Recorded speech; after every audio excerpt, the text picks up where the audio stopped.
Bonjour tous.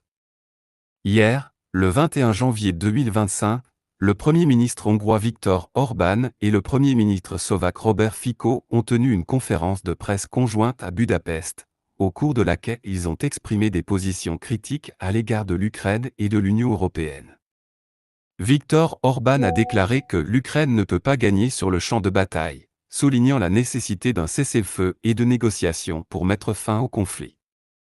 Robert Fico, quant à lui, a affirmé que la Slovaquie continuerait à fournir une aide humanitaire à l'Ukraine, mais refuserait de livrer des armes. Les deux dirigeants ont également exprimé leur opposition à la transformation de l'Union européenne en un super-État et à la légitimation de l'immigration clandestine, réaffirmant leur attachement à la souveraineté nationale. Je vous laisse suivre la vidéo et vous retrouve à la fin de la vidéo pour la conclusion et la question du jour. À toutes. Conférence de presse du Premier ministre de la République slovaque, Robert Fico, et du Premier ministre de Hongrie, Viktor Orbán, lors de sa visite de travail à Bratislava, ce 21 janvier 2025. Discours de Robert Fico. Merci beaucoup. Mesdames et messieurs, indépendamment des divergences d'opinion qui peuvent exister, je tiens à souligner qu'une amitié solide n'a pas besoin de démonstrations particulières pour se manifester. Et c'est justement dans les moments importants comme aujourd'hui que cette amitié devient évidente, car une visite officielle comme celle-ci est une preuve tangible de relations étroites et sincères. Aujourd'hui, la scène politique nationale est très animée. Et cela est tout à fait normal, car de nombreux gouvernements se succèdent et cherchent à s'adapter à la réalité. Ceux qui gouvernent, tout en étant attentifs aux attentes de la population, doivent également relever les défis qui se posent à eux.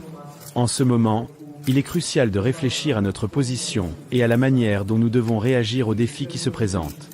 Je me permets, Monsieur le Premier ministre Viktor, d'évoquer avec vous le fait que, dans les médias slovaques, il a été suggéré de prolonger l'invitation à visiter officiellement la Slovaquie à l'occasion du 30e anniversaire de la signature des accords fondamentaux entre la Slovaquie et la Hongrie.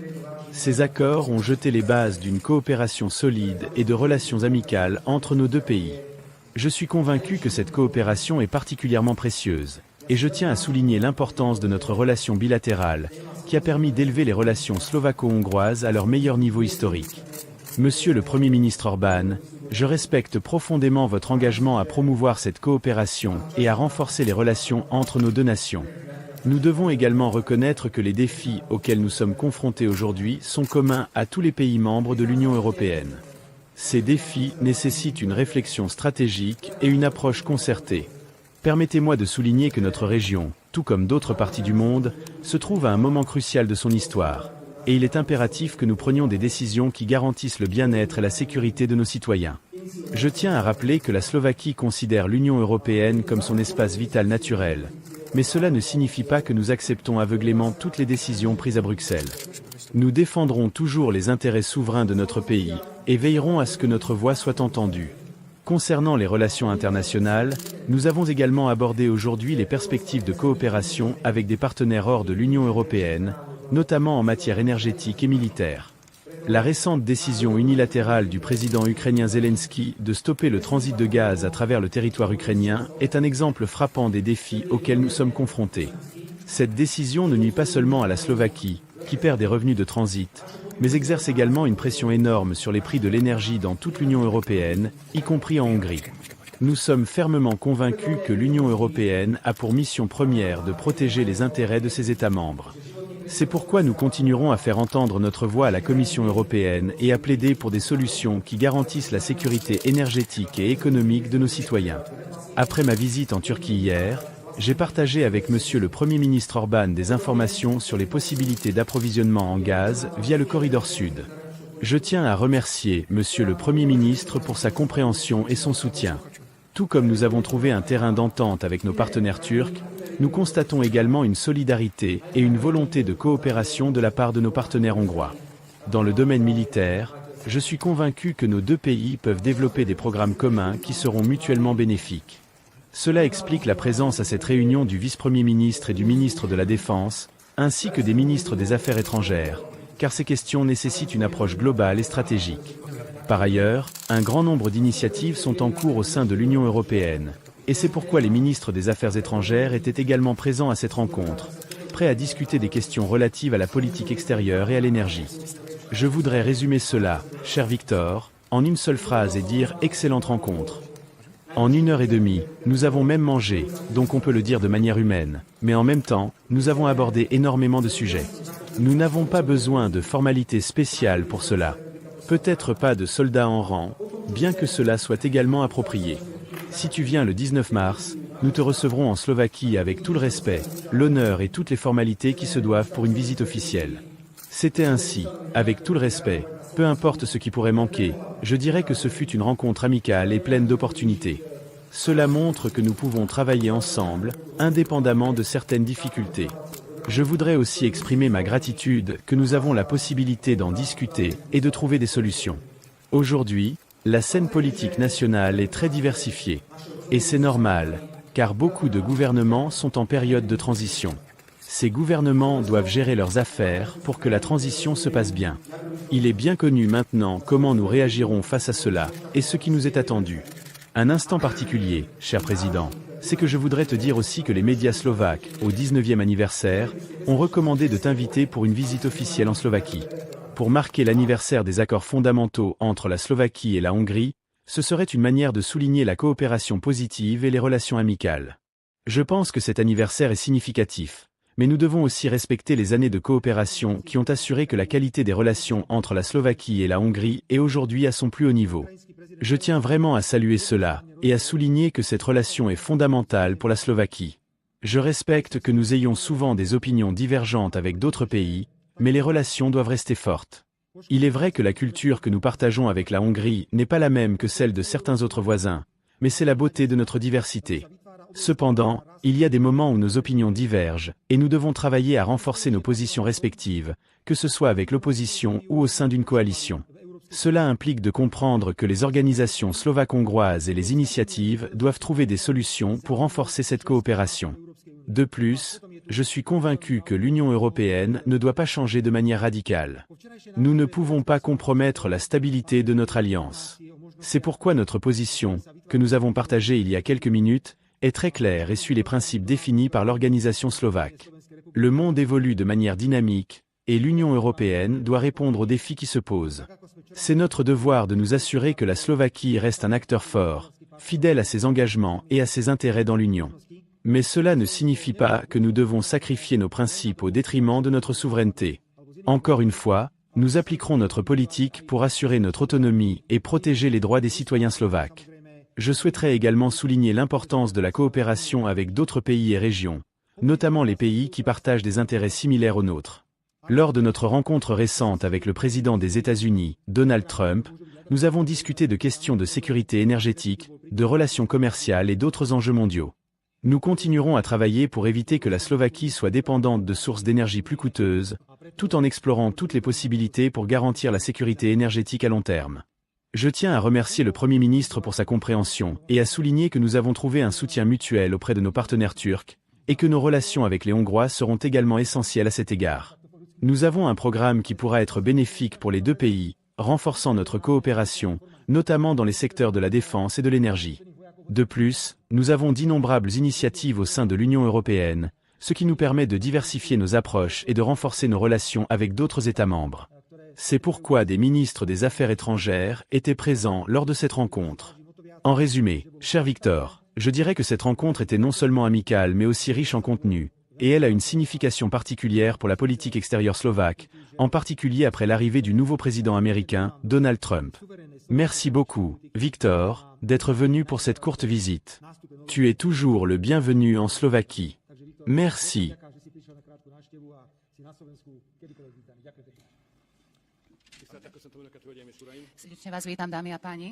Je vous salue chaleureusement, mesdames et messieurs. Cher Premier ministre, cher Robert. Nous devons nous habituer au fait que les choses changent rapidement en politique mondiale. Et ces changements rapides ne tolèrent pas les formalités. C'est pourquoi des rencontres de travail comme celle d'aujourd'hui deviendront de plus en plus fréquentes dans notre vie quotidienne. C'est ce qui s'est passé lors de notre rencontre aujourd'hui. Je suis très heureux et reconnaissant que le Premier ministre m'ait présenté ses plans pour cette année. Je l'ai également informé des nôtres. Nous avons identifié des points de contact communs et des tâches qui nous attendent durant cette période. De plus, les amitiés personnelles entre Slovaques et Hongrois ont une valeur bien plus grande. Les Slovaques et les Hongrois ont une grande chance à cet égard, car notre relation a une longue tradition. Je suis un grand admirateur du Premier ministre depuis de nombreuses années, et notre amitié personnelle permet à nos gouvernements de se rencontrer de manière très fraternelle et de se mettre d'accord sur les questions nécessaires. J'ai été surpris d'apprendre qu'en Slovaquie, il y a un débat vif concernant l'orientation de la politique étrangère du pays. Je suis d'accord avec le Premier ministre, il ne peut y avoir de doute sur le fait que la Slovaquie et la Hongrie sont membres de l'Union européenne et de l'OTAN. Et cela restera ainsi. Même en Hongrie, nous avons organisé des référendums sur ces deux questions. Donc, le gouvernement n'a pas l'intention, ni la possibilité, de changer cela. Cependant, dans le monde occidental, auquel nos deux pays appartiennent, de grands changements ont eu lieu ces derniers jours. Nous, Hongrois, sommes souvent évoqués comme ceux qui se sont isolés en politique étrangère. En comparaison, depuis hier, nous faisons partie du courant principal, nous sommes devenus le mainstream. C'est-à-dire que le monde occidental repose sur deux jambes, l'une européenne, l'autre américaine. Dans tout le monde occidental, depuis hier, nous formons la majorité. Les idées qu'on disait encore il y a quelques jours être synonymes d'isolement sont désormais devenues mainstream, et nous sommes revenus dans le courant principal de l'histoire. Cela est vrai, et c'est ainsi que, si vous avez écouté les nouvelles d'hier et le discours d'inauguration, cela s'applique à la migration, à la famille et à toutes ces questions. C'est le nouveau courant principal. Quant à savoir s'il y a un changement dans la politique étrangère, ce n'est pas une question, car ce changement est justement en train de se produire. Et nous, en tant que deux pays voisins, notre tâche est d'harmoniser, de coordonner nos activités et de décider comment réagir à ces changements. J'ai dit au Premier ministre que le changement était désormais une réalité et qu'en 2025, nous ferons tout pour que la paix en Europe soit rétablie le plus rapidement possible. J'ai aussi dit au Premier ministre qu'il y a encore deux endroits dans le monde où l'on ne voit pas que tout a changé très rapidement. L'un de ces endroits est Bruxelles, où l'on continue de mener une politique de guerre et une rhétorique de guerre. Je souligne qu'ils devraient se ressaisir, mais ils continuent encore à encourager cela. Mais ils ont encore besoin de temps pour comprendre, surtout en ce qui concerne Kiev. Je dois dire que le fait que Bruxelles veuille encore financer la guerre est une mauvaise nouvelle pour nous. Pour l'économie, l'intention de continuer la guerre est une mauvaise nouvelle. La poursuite des sanctions, cette intention également, est une mauvaise nouvelle. La Hongrie a subi des pertes de plusieurs milliards en raison des sanctions. Et nous étions heureux que votre Premier ministre ait élevé la voix sur le fait que l'interruption du transit de gaz soit défavorable à la fois pour la Hongrie et pour la décision de l'Ukraine. La Hongrie a longtemps dit que non seulement cet aspect, mais l'ensemble du système de sanctions est négatif pour toute l'Europe et certainement mauvais pour la Hongrie. Nous avons absolument besoin de prix de l'énergie bas. Ce que fait Kiev aujourd'hui, cela fait augmenter les prix de l'énergie. Ce qui ne se fait pas à Bruxelles, cela fait augmenter les prix de l'énergie. Les familles ne peuvent pas supporter cela, les entreprises non plus. Cela dépend uniquement de nous. Il suffit de prendre une décision politique, comme l'ont décidé les 27 pays, et d'engager la Commission à préparer des prix bas pour l'Europe d'ici juin. La décision actuelle de Kiev va exactement à l'encontre de cela. Donc, mesdames et messieurs, nous voyons clairement que lors de notre réunion d'aujourd'hui, qui a ouvert l'année, nous avons formulé toutes les questions importantes. J'ai aussi dit au Premier ministre qu'après la fin de la guerre, il ne sera pas facile de trouver la bonne direction. Parce que même si la guerre se termine, il y aura une énorme quantité d'armes. Et pour les voisins, comme la Hongrie, cela reste un facteur de risque. Le danger ici sera toujours que l'argent qui nous appartient, l'argent des Slovaques et des Hongrois, soit détourné vers l'Ukraine. Il y a cette tentation chaque jour et nous devons la défendre chaque jour. Cela concerne peut-être davantage la Hongrie, mais cela touche aussi, dans une certaine mesure, la Slovaquie, car nos agriculteurs, nos entreprises qui dépendent de l'agriculture, s'inquiètent de la possibilité de laisser passer sans restriction les produits agricoles en provenance d'Ukraine. Donc, si nous voulons protéger nos intérêts, une coopération régionale sera indispensable. Et sur la base de nos discussions d'aujourd'hui, je peux dire que notre coopération avec l'Ukraine en 2022, selon notre accord d'aujourd'hui, sera opérationnelle. Ensuite, je voudrais dire qu'en termes de coopération bilatérale, nous avons de très bonnes nouvelles. Cela faisait longtemps que nos relations commerciales n'étaient pas aussi réussies qu'aujourd'hui. Je parle ici du point de vue de la Hongrie. Maintenant, pour la première fois, je vois que, dans le domaine du commerce, la Slovaquie est devenue le deuxième partenaire commercial le plus important de la Hongrie. Donc, après l'Allemagne, la Slovaquie est le deuxième partenaire commercial le plus important. Cela place la Hongrie devant la Roumanie, la Pologne, l'Autriche, ce qui ne s'était jamais produit auparavant, ou peut-être cela l'avait-il été, mais c'était tellement loin que nous ne nous en souvenons même plus. C'est une valeur fantastique pour toutes les relations commerciales entre nos deux pays. Cela inclut aussi la coopération entre nos deux pays, car nous avons construit des ponts, ouvert des corridors énergétiques, connecté nos réseaux énergétiques, et l'interconnexion de nos réseaux de gaz permet maintenant d'augmenter la capacité de 1 million de mètres cubes. Cela aidera les deux pays, mais surtout la Slovaquie. Parce que si vous ne recevez pas de gaz en provenance d'Ukraine, vous recevrez du gaz par la Hongrie, via la Hongrie, ou bien de l'Ouest à des prix très élevés. La Hongrie a donc maintenant une plus grande responsabilité envers la Slovaquie et remplira ses engagements. J'ai confirmé cela au Premier ministre, que nous reconnaissons ses responsabilités et nous les remplirons. Et en ce qui concerne les conflits politiques, peut-être que tu te souviens, cher Premier ministre, cher Robert, que nous avons reçu des réactions chaleureuses et froides concernant l'interconnexion des réseaux. Les experts disaient alors, parce qu'ils ont parfois de telles opinions professionnelles, que cela ne reviendrait jamais, que c'était un investissement inutile. Aujourd'hui, en 2025, si ce réseau n'existait pas, la Slovaquie et la Hongrie ne recevraient du gaz que de l'Ouest. Et c'est justement ce gazoduc qui permet l'approvisionnement en gaz en provenance du Sud. C'est une première expérience importante qui prouve que les décisions stratégiques ne doivent jamais être confiées aux experts. Nous devons toujours les prendre au niveau politique, et c'est pourquoi aujourd'hui, nous avons un accord entre nous pour augmenter la capacité de 900 millions, environ 1 milliard de mètres cubes. Je vais m'arrêter ici. Je pourrais encore continuer longtemps. Nous avons parlé de beaucoup d'autres choses, mais pour l'instant, cela suffit. Dans le courant de l'année, il y aura d'autres réunions de travail entre nos pays. Je vous remercie pour votre invitation aujourd'hui et aussi pour votre soutien. L'invitation reste ouverte pour le Premier ministre. Nous serions heureux de vous accueillir à Budapest à tout moment.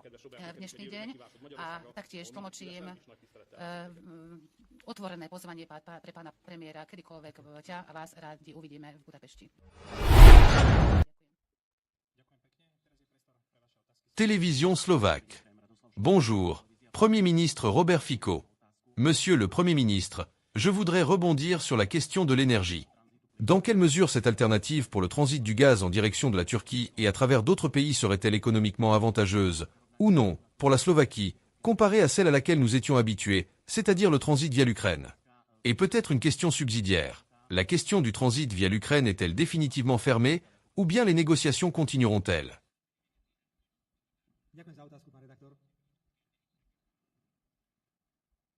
Merci pour votre question, monsieur le journaliste. Je tiens à témoigner du respect envers la partie ukrainienne et je le fais toujours lors des rencontres. La République slovaque manifeste ce respect par une grande aide à l'Ukraine, et le gouvernement de la République slovaque continue ses négociations. Vous savez que j'ai l'intention de rencontrer le président Zelensky pour discuter d'une seule et unique question, celle de l'arrêt du transit du gaz via l'Ukraine, qui a causé des dommages énormes à la Slovaquie et à toute l'Union européenne. Nous avons initié cette rencontre en lien avec Davos, où je ne pouvais pas me rendre aujourd'hui en raison de la session du Parlement national et du vote de confiance ou de défiance envers le gouvernement. Mais il est tout simplement inacceptable que quelqu'un vous envoie à l'avance un enregistrement d'une réunion qui ne s'est pas tenue, et vous demande de signer cet enregistrement. Cet enregistrement contenait tout ce dont je n'avais même jamais discuté avec le président Zelensky, et une phrase générale indiquant que l'Ukraine était prête à discuter d'une coopération énergétique avec la Slovaquie. Mais cette coopération énergétique, du point de vue de l'Ukraine, pourrait également signifier que nous leur fournirons de l'électricité. Il est incroyablement important, et nous avons attiré l'attention à ce sujet avec le Premier ministre de Hongrie, mon cher Victor, sur l'issue des négociations de paix en Ukraine. Que l'Ukraine reste un État souverain, ou si l'Ukraine devient un territoire où les grandes puissances se partagent leurs intérêts, cela déterminera également si le transit peut continuer ou non. Nous, la République slovaque, avons un intérêt majeur à ce que le transit via l'Ukraine continue en direction de la Slovaquie. Sans parler du fait que ce transit permet également le transit de gaz non russe, et maintenir cette route de transit via l'Ukraine permet à l'avenir à l'Ukraine, qui parle de ses propres réserves de gaz, d'exporter ce gaz depuis son territoire vers l'ouest. Ainsi, je reste intéressé par une rencontre avec le président Zelensky, mais il semble que l'Union européenne et l'Ukraine, comme l'a très bien dit le Premier ministre, ne comprennent toujours pas ce qui se passe dans le monde. Quant à la première partie de votre question, monsieur le journaliste, je rajouterai que la Slovaquie a un contrat avec Gazprom pour l'approvisionnement en gaz à des prix déterminés. Et aujourd'hui, le seul flux de gaz russe qui entre en Europe passe par la Turquie. Donc, si la Slovaquie a la possibilité de recevoir une partie du gaz russe via ce flux sud, cela diversifiera les options, et surtout, stabilisera les prix. Mais pour l'instant, nous parlons uniquement de la consommation intérieure. Nous ne parlons absolument pas du transit de gaz, sur lequel nous avons perdu environ 500 millions d'euros, ce qui représentait un revenu annuel pour le budget de l'État. Voilà le point de vue actuel sur les questions que vous avez soulevées. Si vous me le permettez, j'aimerais vous dire quelques mots. La décision de Kiev d'arrêter le transit du gaz ne met pas seulement en danger la Slovaquie, elle menace également les intérêts de la Hongrie. Cela menace la sécurité énergétique de toute la région. Je remercie le Premier ministre pour ses efforts pour résoudre cette situation par des négociations. Nous lui en sommes reconnaissants, et la Hongrie aussi. Mais maintenant, il est temps de dire que la manière dont l'Ukraine a refusé de discuter de cette question est inacceptable. Kiev nous envoie des déclarations agressives et hostiles, et ainsi, ces questions ne peuvent pas être résolues. Je dois dire que Kiev ne se tient plus aussi fermement pour pouvoir se permettre cela. Dans le monde, il se passe des changements qui affaiblissent leur position. S'ils continuent à adopter des comportements agressifs et hostiles, ils en souffriront. Finalement, ils nous irriteront encore plus, et nous prendrons des contre-mesures. Il est inacceptable que les responsables de Kiev tentent aujourd'hui de contrôler et de façonner les événements en Europe. Nous sommes prêts à montrer du respect, mais nous attendons également ce respect de leur part, afin de pouvoir aborder ces questions. Peu importe ce que Bruxelles dit concernant l'adhésion de l'Ukraine à l'Union européenne. Pour que l'Ukraine puisse entrer dans l'Union européenne, une décision unanime est nécessaire. Cette décision sera prise par la Slovaquie et la Hongrie. Et Kiev peut penser qu'il a une position favorable avec la direction actuelle de Bruxelles, mais nous sommes des pays membres, tandis qu'ils sont un pays candidat à l'adhésion. Ils ne peuvent pas se comporter comme si Bratislava et Budapest allaient danser sur leur musique. Cela est impensable. Peut-être que sous l'administration démocratique américaine, cela aurait pu être le cas. Mais cela est terminé. Nous avons maintenant une situation différente. Chacun doit réévaluer sa position et la situation. Et j'ai l'impression que Kiev n'a pas encore pris la mesure du fait que la situation a radicalement changé. Au passage, si cela continue ainsi, non seulement nous, mais aussi Kiev, finiront par en pâtir. Je soutiens de tout cœur la position de M. Robert Fico et de la Slovaquie pour la reprise de ce transit.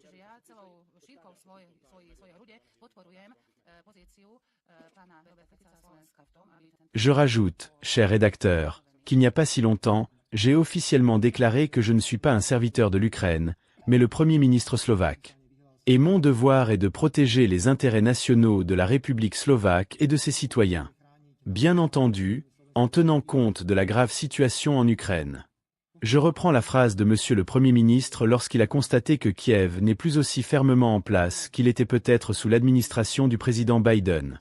Cher rédacteur, aujourd'hui, il n'est probablement pas fortuit qu'une tentative de renversement du gouvernement ait lieu.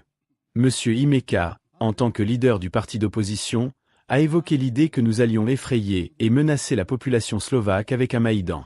Quand il est impossible de vaincre un adversaire politique lors des élections démocratiques, d'autres méthodes sont utilisées. D'abord, ils veulent vous discréditer, ensuite ils veulent vous emprisonner, puis ils veulent vous abattre, après quoi ils essaient de vous convaincre de quitter la politique. Et lorsque des élections parlementaires se déroulent, ils ont tendance à ne même pas respecter leurs résultats, comme nous l'avons vu en Géorgie ou lors du premier tour des élections présidentielles en Roumanie. Vous savez bien que nous avons lu quelque chose à ce sujet à la Chambre nationale. Je ne suis pas autorisé à vous informer sur le contenu d'un rapport confidentiel préparé par les services de renseignement slovaques. Je ne peux pas citer de nom, ni décrire les circonstances, mais je peux dire en toute sérénité que l'opposition slovaque se prépare à un Maïdan. L'opposition slovaque se prépare à occuper les bâtiments gouvernementaux, à entraver l'exercice du pouvoir exécutif, et à coopérer avec l'étranger. L'opposition slovaque n'a probablement pas remarqué que les rapports mondiaux ont radicalement changé. C'est pourquoi il était très important, aujourd'hui, de le dire à la Chambre nationale, à nouveau sans mentionner de détails spécifiques, que l'opposition slovaque est prête à ne pas respecter les élections si elle les perd, et à tenter de provoquer des élections anticipées en se basant sur un certain événement, par exemple si les forces de sécurité prenaient position lors de manifestations qui enfreindraient la loi. Le monde a totalement changé. Nos représentants de l'opposition peuvent dire ce qu'ils veulent. Ils prétendent que nous parlons trop librement et ouvertement de l'Union européenne et de l'OTAN. C'est notre devoir. Si nous ne nous préparons pas à ces changements, qui définissent l'avenir, nous finirons très mal. Le Premier ministre reconnaîtra que l'une des premières questions que le président américain soulèvera sera l'augmentation des dépenses de défense. Aujourd'hui, nous consacrons 2% de notre PIB aux dépenses de défense, Et il se pourrait qu'un jour quelqu'un vienne et dise que si cela ne passe pas à 3 ou 4%, la coopération ne sera pas possible. Quelle est la réponse de l'opposition slovaque à l'OTAN? Eh bien, aucune, parce qu'ils ne savent pas répondre. Nous savons y répondre. Nous sommes d'accord pour un certain relèvement des dépenses, mais seulement à condition qu'une partie significative de ces dépenses soit utilisée pour des projets à double usage. Un bon exemple de cela est l'initiative du ministre de la Défense de la République slovaque et vice-premier ministre Robert Kaliak, qui, avec le budget du ministère de la Défense, construit pour 600 millions d'euros l'hôpital le plus moderne que nous ayons jamais eu sur le territoire de la Slovaquie. Ainsi, nous devons être prêts à relever les défis et par rapport à l'opposition slovaque, monsieur le rédacteur, non seulement nous ne sommes pas un pas en avant, mais nous sommes 10 longueurs devant, car je vois à quel point ils sont incompétents, statiques, comment ils restent dans la même position et pensent que l'ambassade américaine à Bratislava ou n'importe qui d'autre va résoudre leurs problèmes en Slovaquie. Merci, je vous en prie.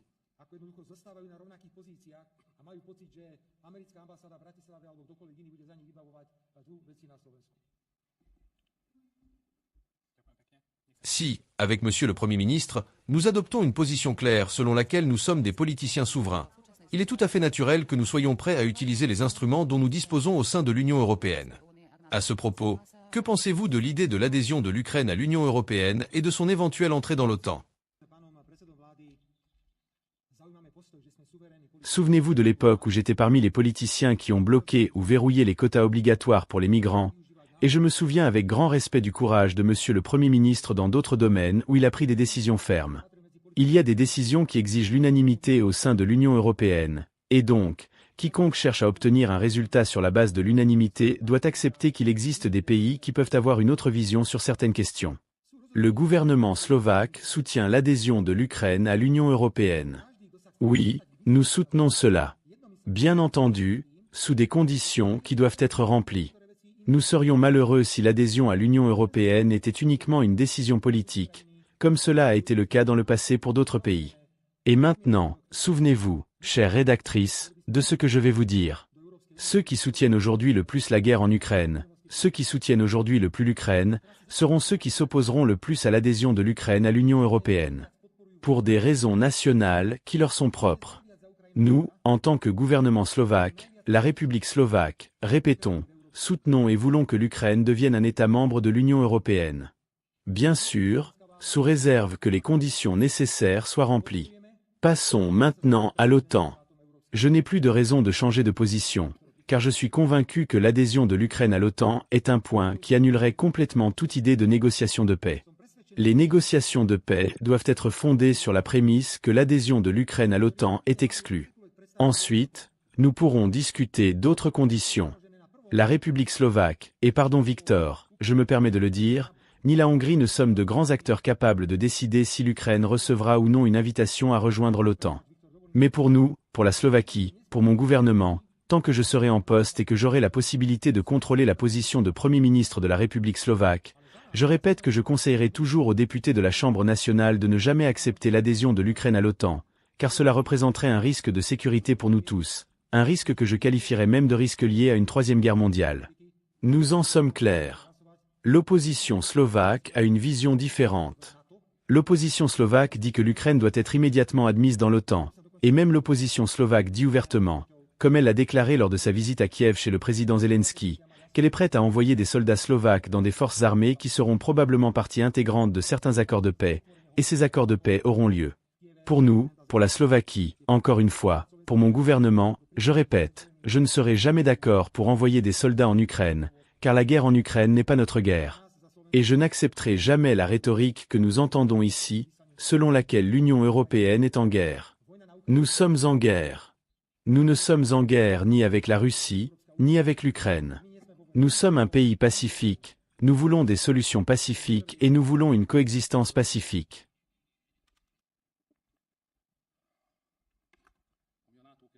En ce qui concerne l'adhésion à l'OTAN, l'adhésion de l'Ukraine à l'OTAN n'est pas à l'ordre du jour. Et je n'en parlerai pas. Je ne le ferai pas, car c'est un simple tour de communication pour en parler. Il n'y a aucune raison d'en discuter. La situation actuelle est telle que la cause de la guerre ukraino-russe et que les Russes se sont clairement exprimés, indiquant qu'ils sont prêts à empêcher l'adhésion de l'Ukraine à l'OTAN, même par des attaques militaires. La question n'est donc pas de savoir si nous voulons offrir à l'Ukraine l'adhésion à l'OTAN, mais de savoir si nous voulons entrer en guerre contre la Russie. L'adhésion immédiate de l'Ukraine à l'OTAN signifierait un engagement militaire. La Hongrie ne considère pas cela comme sa propre guerre. Nous voulons faire tout ce qui est en notre pouvoir pour que la paix soit préservée, et l'adhésion de l'Ukraine à l'OTAN équivaut à la guerre. C'est pourquoi nous ne le soutenons pas. En ce qui concerne l'adhésion à l'Union européenne, la situation est telle que si l'Ukraine rejoignait l'Union européenne aujourd'hui, cela détruirait la Hongrie. L'Union européenne n'a pas l'argent nécessaire pour accepter l'Ukraine dans l'Union européenne et nous ne voulons pas détruire notre propre pays. À ce prix-là, nous n'accepterons pas l'Ukraine dans l'Union pour détruire l'économie hongroise. Nous détruirions des milliers de petites entreprises hongroises, des centaines de milliers de familles, et tout l'argent que l'Union européenne dispose actuellement pour l'économie devrait être utilisé pour l'Ukraine. Et les Slovaques préféreraient soutenir l'Ukraine ou développer leur propre économie. C'est pourquoi notre position est de dire oui aux négociations pour l'adhésion de l'Ukraine à l'UE, mais sur plusieurs décennies, avec une fin ouverte. Comme dans la vie, comme nous réussirions à préserver le niveau de vie des citoyens de l'Union européenne, que ce soit des Polonais, des Slovaques ou des Hongrois. Et tant que nous n'avons pas de réponse à cette question, nous ne pouvons pas dire oui à cette proposition. Il faut travailler dessus, mais ces réponses ne sont pas encore connues aujourd'hui. Et encore, si vous me permettez, je voudrais dire qu'à la fin de la journée, lorsque nous prendrons une décision, cela ne fonctionnera pas si l'Ukraine traite les habitants des pays voisins de cette manière. Si l'Ukraine continue de communiquer avec nous comme elle le fait, qui votera au Parlement hongrois en faveur de mesures favorables à l'Ukraine? Si elle nous parle comme si nous étions ses serviteurs, comme si elle nous insultait, cela n'aura pas une fin positive. Donc, l'Ukraine doit régler ses problèmes avec la Slovaquie et la Hongrie, elle doit respecter ses pays voisins. Et quand j'écoute les dirigeants de l'Union européenne, je ne l'entends pas, je ne le perçois pas. Quelle est la situation actuelle?